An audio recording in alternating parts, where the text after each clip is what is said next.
பன்னீர் எப்படி செய்கிறதுன்னு பார்க்கலாம் வீட்டில்.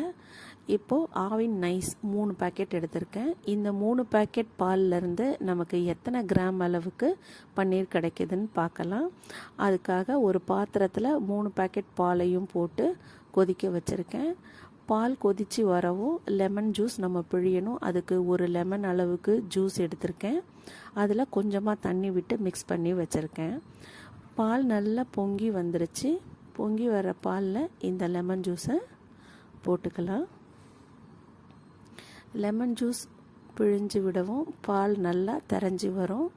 இந்த வே வாட்டர் நல்லா இந்த மாதிரி டிரான்ஸ்பரண்ட்டாக இருக்கணும். பாலே இல்லாமல், பாலோட அந்த வெள்ளை கலர் கொஞ்சம் கூட இல்லாமல் வே வாட்டர் இந்த மாதிரி கலரில் தான் இருக்கணும். இப்போ தான் நல்லா பால் பிரிஞ்சு வந்துருச்சுன்னு அர்த்தம். பன்னீர் பிரிஞ்சு வந்துருச்சுன்னு அர்த்தம். மெலிசான துணியில் போட்டு வடிகட்டிட்டு அதை உருண்டையாக்கி ஒரு கனமான பாத்திரம் வச்சிடணும் அது மேலே. ஸோ இந்த மாதிரி உருண்டை வச்சுட்டு நல்லா ஃப்ளாட்டாக அழகாக வரணுன்றதுக்காக கீழே ஒரு பிளேட்டு மேலே ஒரு பிளேட் வச்சு நம்ம இடிக்கல்ல வெயிட்டுக்காக வச்சுருக்கேன்.